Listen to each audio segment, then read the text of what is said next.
Donald Trump says he will meet Vladimir Putin on the 15th of August. Kremlin confirms the summit in Alaska. US President suggests a deal between Moscow and Kyiv to end the war. Could involve swapping territory.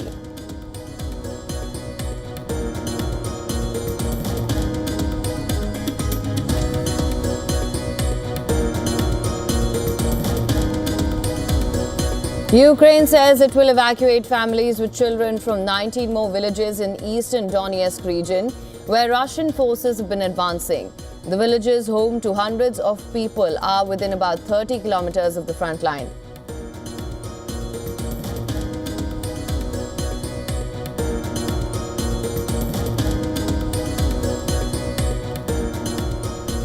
It's a long time, 35 years they fought, and now they're friends. And they're going to be friends for a long time. Many jobs. Azerbaijan and Armenia sign a US-brokered peace agreement during a meeting with Donald Trump. US President says the two countries have committed to stop fighting and open up diplomatic relations.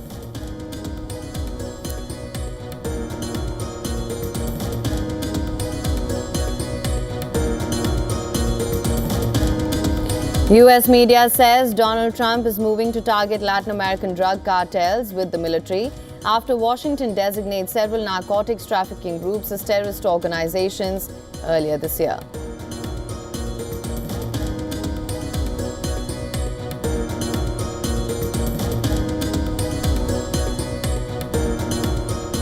Canada's Prime Minister Mark Carney announces a multi-billion-dollar military spending package, affirming his government's plan to hit NATO's 2% defense spending target this year.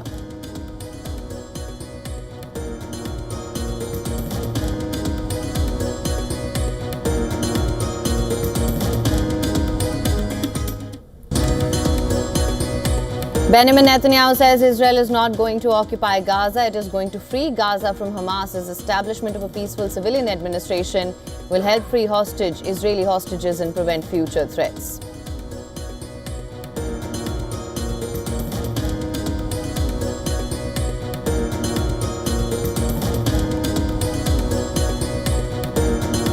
Lebanon says an Israeli strike kills one person in the south, while Israel accuses the slain man of being a Hezbollah intelligence operative. The attack comes a day after IDF strikes killed 7 people in eastern Bekaa Valley.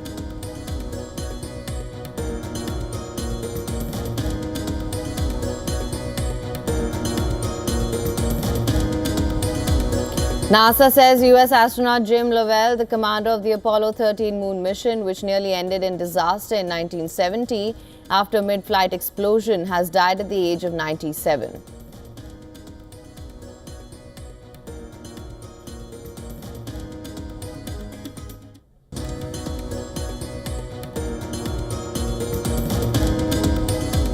Now, Russian President Vladimir Putin is steering the BRICS nations through a crisis triggered by US President Donald Trump's tariffs. In the last 24 hours, Putin held talks with Prime Minister Modi, Xi Jinping and Ramaphosa as they unite along with Brazil to counter US trade aggression. The talks come ahead of Putin's meeting with the US President in Alaska next Friday. According to reports, the Kremlin said that the Russian President Putin, in his phone call with Indian Prime Minister Modi, discussed Ukraine and talks held with US Special Envoy Steve Witkoff. While thanking Putin for his detailed assessment, Prime Minister Modi reiterated India's consistent position for peaceful resolution of the war in Ukraine. The leaders have also reviewed progress in bilateral agenda and have reaffirmed their commitment to further deepen the special and privileged strategic partnership between India and Russia. Inviting Putin to India, Prime Minister Modi said that he is looking forward to hosting him later this year. According to India's Ministry of External Affairs, Prime Minister Modi invited Putin for 23rd India-Russia Annual Summit. Earlier, Prime Minister Modi held talks with Brazil's President Lula da Silva on US trade tariffs. Both leaders agreed to enhance cooperation in trade, energy, defense and other areas as US tariffs on Brazilian goods jumped to 50%. Putin also dialed his Chinese counterpart Xi Jinping to update him on the latest US-Russia talks with the war in Ukraine. According to reports, Xi Jinping expressed support for a long-term solution to the conflict. Ahead of the phone call, China slammed Trump's steep tariffs on India over Russian oil purchase, calling it a clear case of tariff abuse while urging restraint. South African President Cyril Ramaphosa also held a telephone conversation with Russian President Vladimir Putin on the Ukraine war and further deepening bilateral ties. After speaking to Putin, he spoke with his Ukrainian counterpart Volodymyr Zelensky on the peace process between Russia and Ukraine. This comes as US President has imposed a 30% tariff on South African nation. Each reaching out to regional allies, Russian President Putin held talks with Belarusian President Alexander Lukashenko on US peace proposal plans as well. For more on this, we're now being joined live by Rafael Ayores from Brazil. He is Professor of Latin American History and Politics and a Brazilian foreign policy analyst. Thank you so much for joining us on World DNA. My pleasure. Now, of course, what we're seeing playing out here, Trump's usual tactic of pressuring allies, and this has sort of resulted in a realignment of the BRICS partners. They are now coming together and they are opposing the US president's tariff policies. How do you assess this entire situation? It is actually an opportunity, I would say, for the BRICS to actually institutionalize a little more their cooperation, which has been happening for a while now. The BRICS nations already just had a meeting in Rio a few weeks ago, and around that meeting early in July, President Trump had a very strong statement against the BRICS, against the idea that nations on the global south, which are the main nations, composing the main members of the BRICS, the founding members of the BRICS, and now adding a few new members, that they would no longer be taking lead or taking orders, to be more blunt, from the global north, especially from the United States. So yes, it's a challenging moment. The United States is playing very hardball against many countries in the world, particularly countries that are the founding members of the BRICS, such as Brazil, India, South Africa, as your piece just mentioned. But I see this as actually an interesting opportunity for them to actually maybe institutionalize a little more their efforts, to act a little more together. Of course, this is not an easy effort. If it were easy, it would already have been taking place. But one would expect and hope, perhaps, speaking as a Brazilian myself, as a Brazilian analyst, that this would be seen also as an opportunity. It's a challenging moment, but it's an opportunity to concert more actions, to act together in response to some of this challenging news from the United States. Absolutely, you're right. President Trump had hit out at the BRICS as well, but what we are seeing right now is the BRICS nations being pushed further together. That being said, Brazil's president also spoke to Indian Prime Minister Narendra Modi, who's in touch with the Russian president as well. Do you think BRICS can jointly work to tackle Trump's tariffs, and how do you view Brazil's stance when it comes to US tariffs as well? How would you say Brazil is trying to navigate this? It's not easy, as I just mentioned, and especially because the United States has a long history of favoring bilateral agreements. And that's exactly what President Trump is doing now, acting very strongly and promising to deal with each country individually. So it would be interesting to see if the countries in the BRICS could rise up to the challenge and act in a little more concerted effort. Doesn't mean they're going to necessarily only act together, that no longer they're going to be pursuing conversations individually with the United States, but that perhaps they could, have a little more of a unified front, to deal with these challenges from the United States. And this is a little bit what President Lula in Brazil has been trying to do.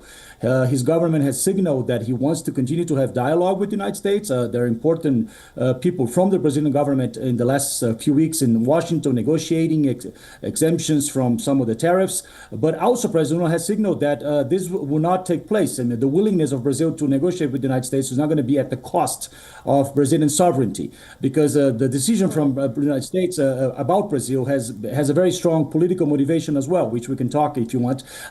So Brazil has at the same time working with the United States, but also signaling that he wants also to see take the opportunity to have a concerted effort with the BRICS nations and other countries in the South. Absolutely. Now, of course, let's just also, that's about the BRICS nations. Let's also talk about the larger implications of the tariffs. How do you look at US tariffs affecting countries around the world? And do you think it's perhaps rebalancing global partnerships?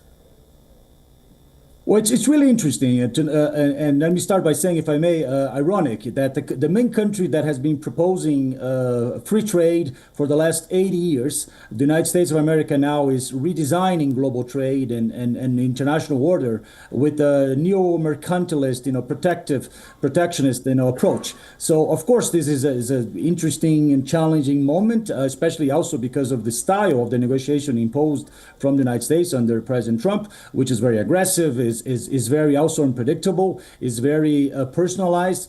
It depends on who he talks to, and depending on the day he talks to that person. So things can be very unsettling, and so it is very challenging. And again, that's why I want to go back and see. That could be seen as an opportunity, but it is something that is attempting, at least, still a little bit too early to say how effective this will be in reorganizing global trade and the world order, to be a little more general. But it's a new moment that we see in the history of what in the last 30 years seemed to be sort of this globalized opening borders in the world. Now we in a different phase of that, maybe deglobalizing a global economy. And so it's something that requires a lot of organization, a lot of political leadership and political will to navigate this challenging new time. All right, Professor, thank you so much for joining us on World DNA with your insights on this. My pleasure. All right, and the United States is also turning up the heat on Venezuela's President Nicolas Maduro, seeking information that may lead to his arrest.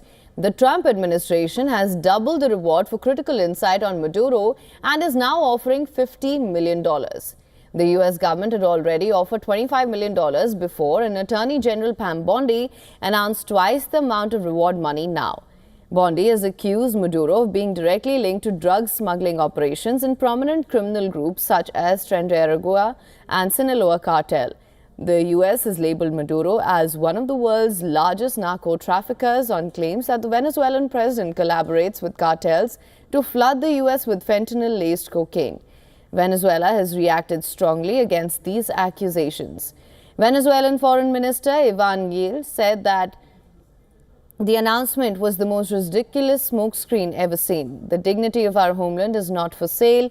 We repudiate this crude political propaganda operation.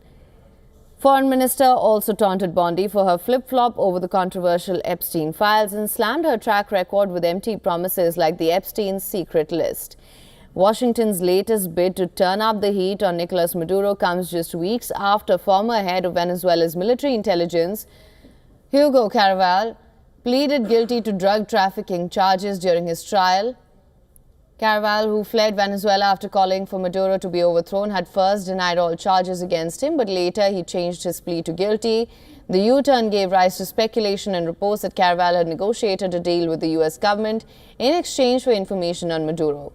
However, this was never officially confirmed by American officials. Now, during Trump's first term, the U.S. government charged Maduro and other high-ranking Venezuelan officials with a range of offenses, including narco-terrorism, corruption, and drug trafficking. At the time, the U.S. Department of Justice claimed Maduro had worked with the Colombian rebel group to use cocaine as a weapon to flood the United States. The reward was first set at $15 million in 2020 when U.S. prosecutors charged Maduro with drug trafficking. It was increased to $25 million in January 2025 as Maduro was sworn in for a third term, alongside new sanctions on top officials.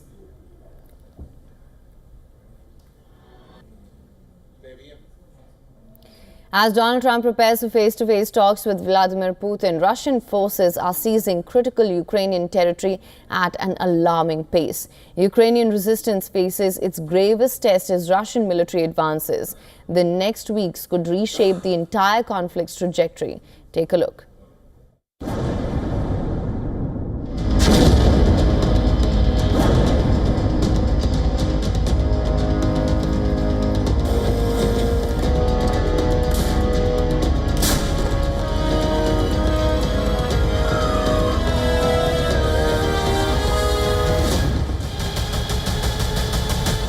The thunder of artillery never stops across Ukraine's blood-soaked eastern front.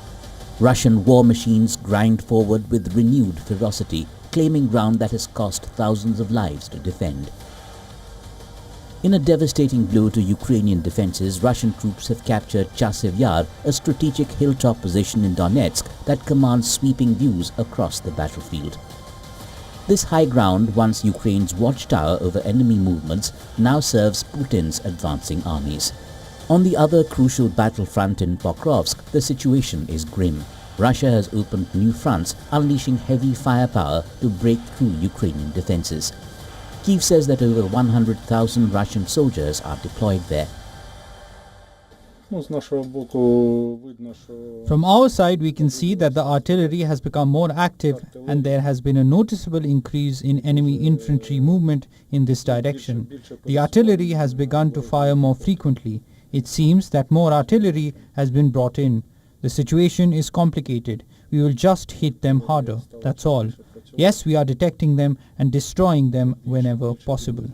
The minimum result is at least a cessation of active hostilities. This will be the first sign of dialogue and negotiations. This is not happening at the moment, and all the talk about it is only intensifying with attacks. Perhaps they understand that they have little time left and are trying to capture even more in order to speak from a position of greater strength at the negotiations.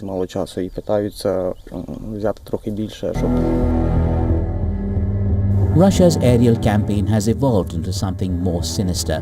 Jet-powered unmanned killers now streak through Ukrainian skies. Their deadly efficiency demonstrated on the 31st of July when 31 civilians perished in a single strike in Kyiv. They just wanted to live. Just live a normal, simple life. They were expecting their second child, so they just wanted to live a quiet, normal life. Go somewhere, travel to see something.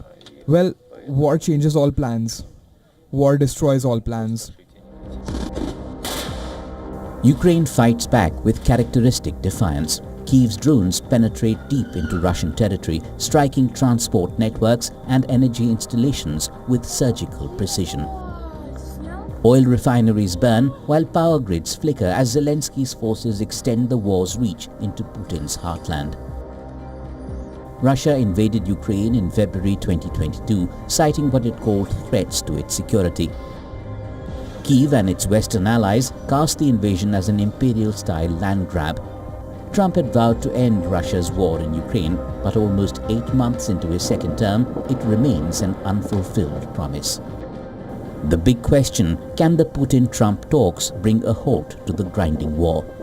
Bureau Report, WION World is One.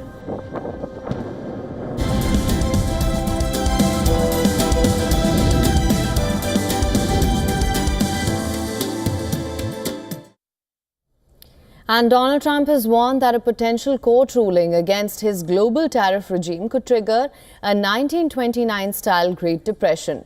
This warning comes as the U.S. Court of Appeals challenges tariffs imposed under the International Emergency Economic Powers Act.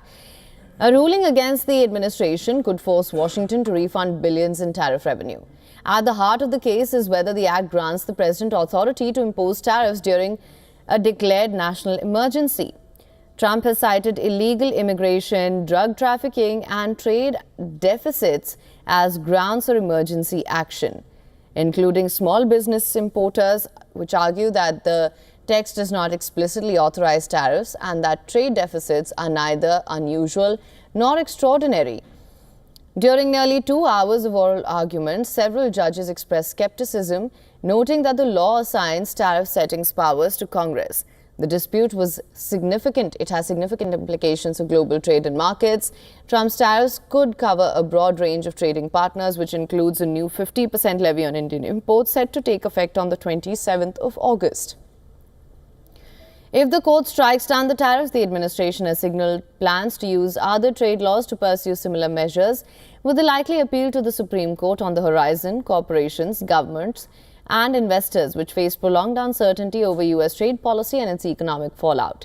Meanwhile, countries are hitting back after India's Prime Minister vowed to pay a heavy price for their farmers and small businesses. Brazil's President Lula da Silva also vowed to protect its sovereignty, adding that the Brazilian government seeks to be neither above nor below anyone. And I am here to tell you, the entrepreneurs who export, those from cooperatives who export, Brazil nut growers who export, tilapia fish farmers who export. You can be sure of this. The Brazilian government seeks to be neither above nor below anyone. With trade tensions at the peak, this will be interesting to see who goes into Great Depression, US if tariffs fall or the whole world if it does not.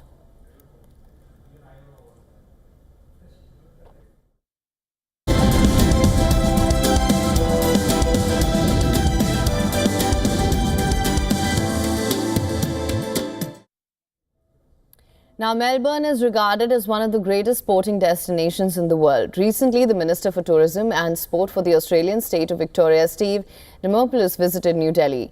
He spoke to WION sports correspondent Vidur Katuria about the sporting culture in Melbourne, as well as India and Australia's shared love for cricket. Listen to this. The first thing that probably comes to mind for an Indian citizen when they think about India and Australia is cricket.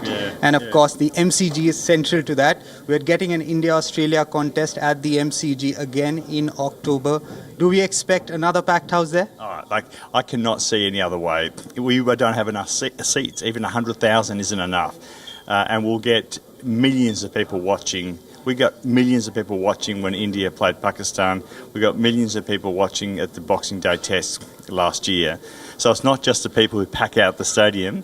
It's extra. Can I say congratulations, big congratulations to India.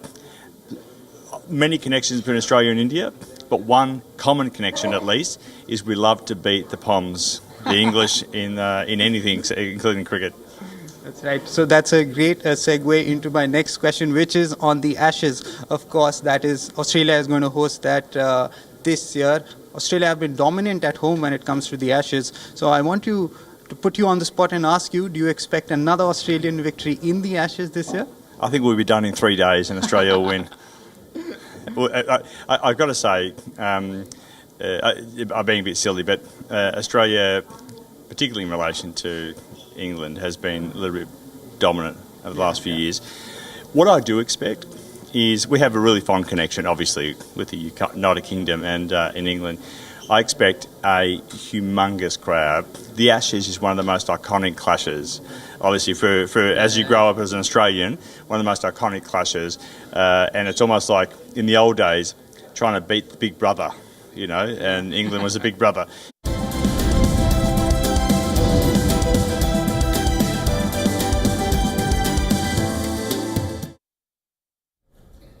All right, the 10th anniversary of Hamilton was a night to remember, culminating in a surprise appearance from the show's creator, Lin-Manuel Miranda. Following the final bow, Miranda, instead of giving a speech, launched into a medley of fan-favorite songs with a stage filled with nearly every cast member and creative team member who's ever been associated with the show. The celebratory performance began with the story of tonight before transitioning into other powerful moments. The ensemble belted out iconic lines like "Immigrants, we get the job done," from Yorktown, the world turned upside down, which was met with thunderous applause, and the medley ended with the exhilarating chorus of "My Shot." Following the performance, the exclusive invite-only crowd attended a block party outside the theatre, indulging in classic New York treats like hot dogs and pretzels. At the same time, hundreds of fans gathered behind barricades. Miranda, ever the showman, greeted them from the stage door, sidewalk, and even from atop the marquee. The anniversary performance also served as a benefit for the Immigrants We Get the Job Done coalition, raising an estimated $3 million. With its ongoing success, Hamilton now holds the title of the 16th longest-running show in Broadway history.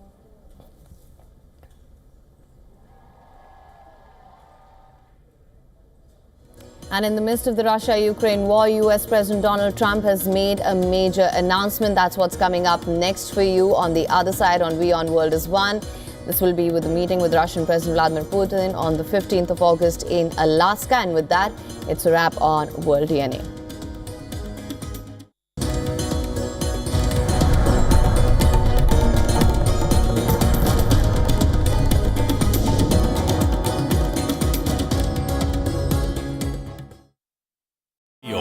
India's Global Voice, the channel that brings you the biggest stories from across the world through India's lens. Now available in more than 190 countries worldwide. because we believe that the world is one.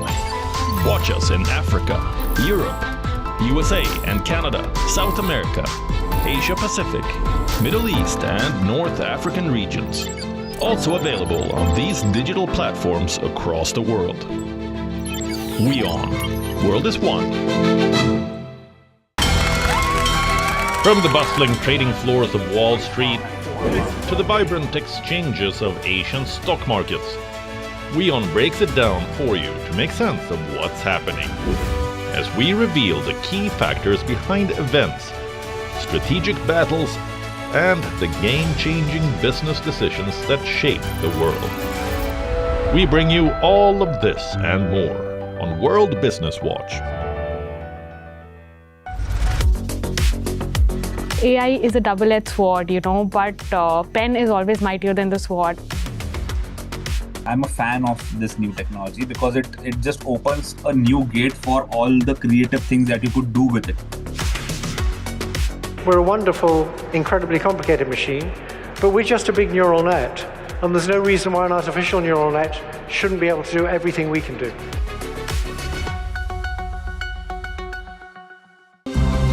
To bring the benefits of the Subhash Chandra Show to your educational institution, teachers and students, send an invitation to Juhi Jha at juhi@such.org.in.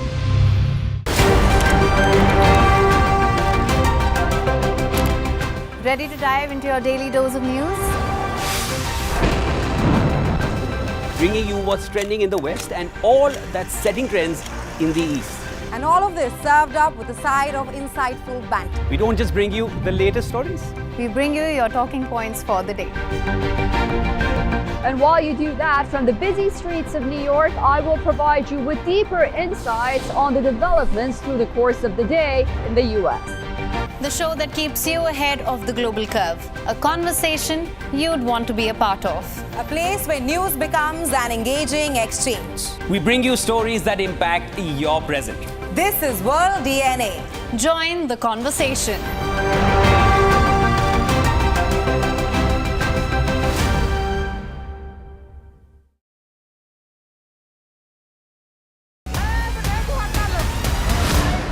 Inside South Asia this week, tragedy strikes Uttarakhand.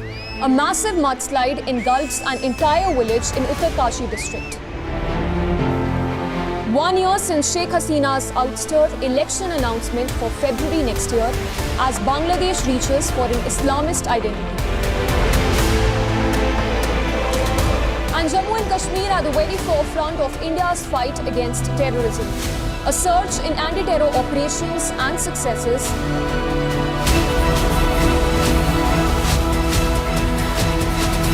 All this and much more on Inside South Asia. WION, India's global voice, the channel that brings you the biggest stories from across the world through India's lens. Now available in more than 190 countries worldwide, because we believe that the world is one. Watch us in Africa, Europe, USA and Canada, South America, Asia Pacific, Middle East and North African regions. Also available on these digital platforms across the world. WION, World is One.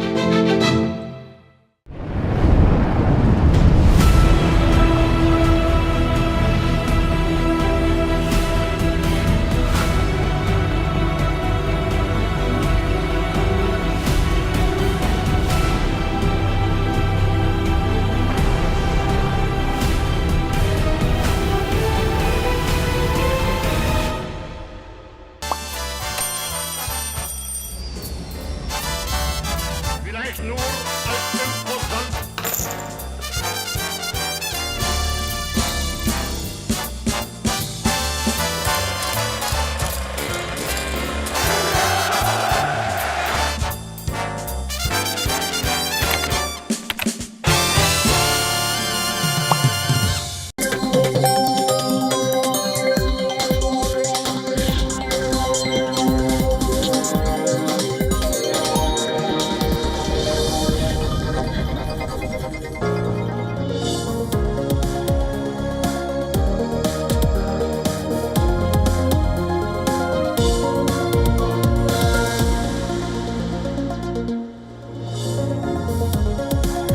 Hello and welcome. You're watching WION World is One. Thank you so much for staying with us. My name is Aim Kaur Surya and here's a look at all the top stories that we're tracking for you at this hour. India's NSA Ajit Doval meets with Russia's first Deputy Prime Minister Denis Mentorov in Moscow to discuss a broad spectrum of issues from military technical cooperation to joint projects in strategic sectors.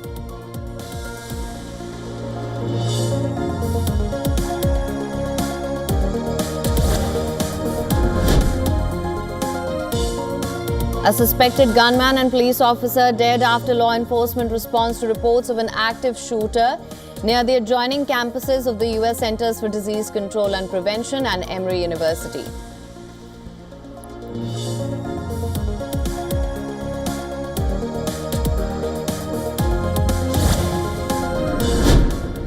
But I'll be meeting very shortly with President Putin. It would have been sooner, but I guess there's security arrangements that unfortunately people have to make. I would say. Donald Trump says he will meet Vladimir Putin on the 15th of August. Kremlin confirms the summit in Alaska. US President suggests a deal between Moscow and Kyiv to end the war could involve swapping territory.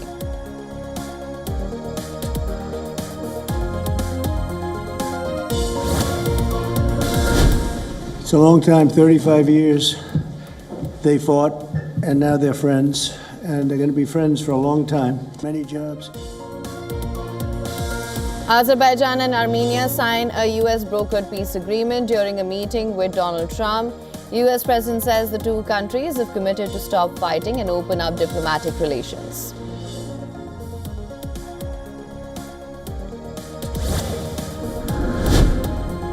Trump administration demands a massive $1 billion fine from University of California to resolve accusations stemming from the UCLA's handling of pro-Palestine protests.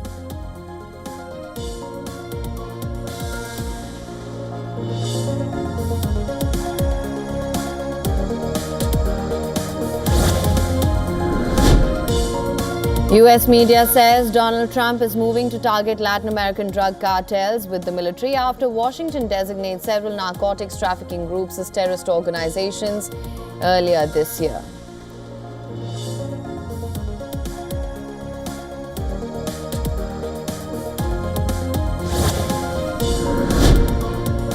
Canada's Prime Minister Mark Carney announces a multi-billion-dollar military spending package, affirming his government's plan to hit NATO's 2% defense spending target this year.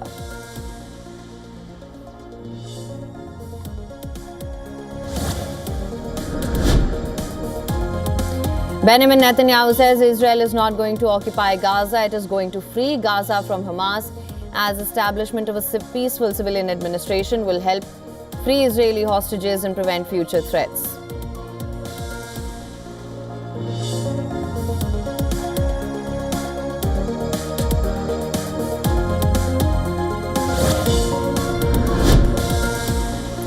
Japan marks 80 years since the atomic bombing of Nagasaki with a moment of silence. Twin cathedral bells also rang in unison for the first time since the bombing, in a message of peace to the world.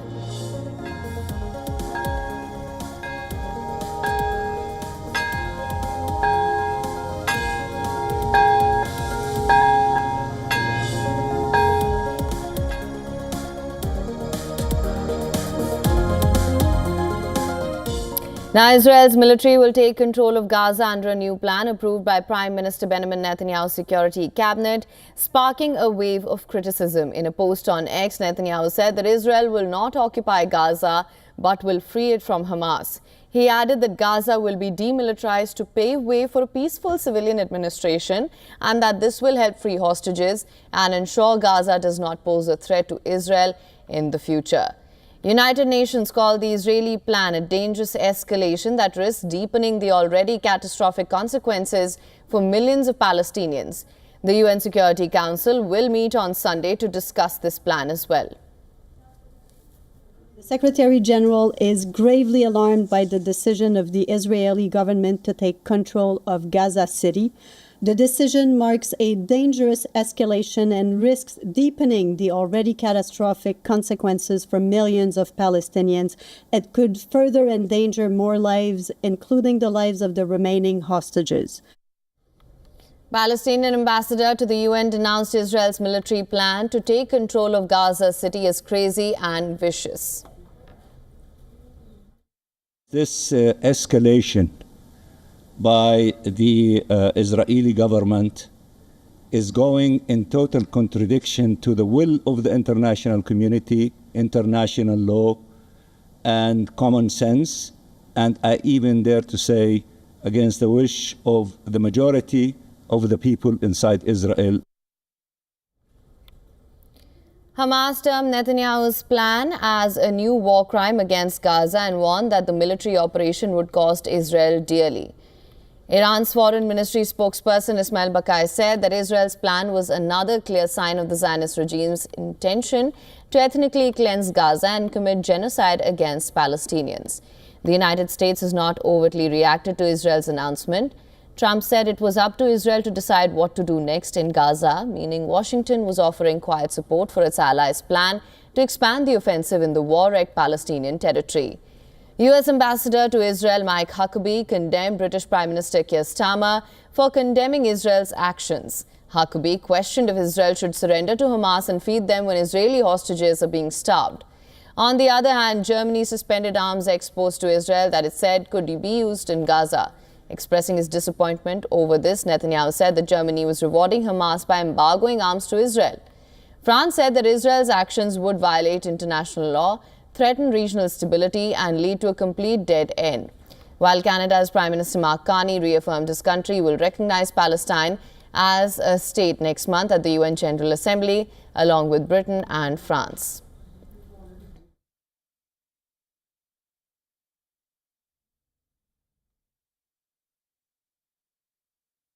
This action is not going to contribute to an improvement in the humanitarian situation on the ground. It is going to put the lives of the hostages at greater risk rather than lessening it. We reiterate our call for an immediate ceasefire. We reiterate our call for Hamas to immediately return all of the hostages and their remains. Now, for more on this, a correspondent Susan Tehrani has sent us this report. Let's listen to this.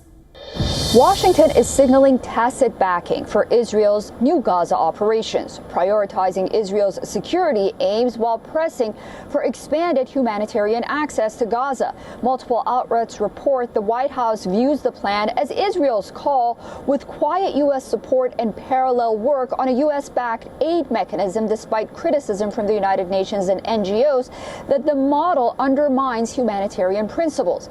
Meanwhile, the UN Security Council is set to hold an emergency meeting on Saturday to debate Israel's move. Diplomats expect any formal action to be difficult given likely U.S. block on any kind of text. Bottom line, the U.S. posture mixes support for Israel with humanitarian aid even as international blowback grows. Susan Tehrani reporting from New York for WION World is One. All right, moving on then. As Russia-Ukraine conflict rages on, US President Donald Trump has made a major announcement that he will be meeting Russian President Vladimir Putin on the 15th of August in Alaska. This announcement comes on the day Trump's deadline for Russia to agree to a Ukraine ceasefire passed without any new commitments. This also marks a major moment in the US president's relationship with his Russian counterpart, who hasn't been to the United States since 2015 and hasn't met with Trump since 2018. Trump revealed the date and location of his meeting with Putin through a post on his Truth Social platform. He said that further details about the meeting will be shared soon. Earlier in the day, while speaking to the media at the White House, after announcing a framework aimed at ending decades of conflict between Armenia and Azerbaijan, Trump had said that they are close to a ceasefire deal that could resolve the 3-year conflict, and there will be some swapping of territories to betterment of both Russia and Ukraine. There'll be some swapping of territories to the betterment of both, but we'll be talking about that either later or tomorrow or whatever. Now, in addition to that, Kremlin on Saturday confirmed that Russian President Vladimir Putin and US counterpart Donald Trump would meet in Alaska for talks next Friday. Calling the choice of location quite logical, Kremlin has also added that it has also invited Trump to Russia following his meeting with Putin in Alaska. Meanwhile, Ukrainian President Zelensky said that the possibility of achieving a ceasefire will depend upon putting the right pressure on Russia. Everyone is united by the awareness that there is the possibility of achieving at least a ceasefire, and everything depends on putting the right pressure on Russia. It is there that a decision must be made, that the war they started must be ended by them. Russia does not care about human losses. 3 rounds of negotiations between Russia and Ukraine have failed to bear fruit, and it remains unclear whether a summit would bring peace any closer. Putin has resisted multiple calls from the United States, Europe and Kyiv for a ceasefire. Russian bombardments have forced millions of people to flee their homes and have destroyed swathes of eastern and southern Ukraine.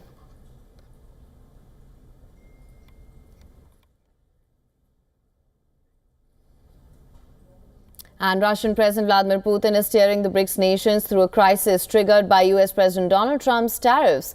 In the last 24 hours, Putin held talks with Prime Minister Modi, Xi Jinping and Ramaphosa as they unite along with Brazil to counter US trade aggression. The talks come ahead of Putin's meeting with US President in Alaska next Friday. According to reports, the Kremlin said that Russian President Putin, in his phone call with Indian Prime Minister Narendra Modi, discussed Ukraine and talks held with US Special Envoy Steve Witkoff. While thanking President Putin for his detailed assessment, Prime Minister Modi reiterated India's consistent position for peaceful resolution of the war in Ukraine. The leaders also reviewed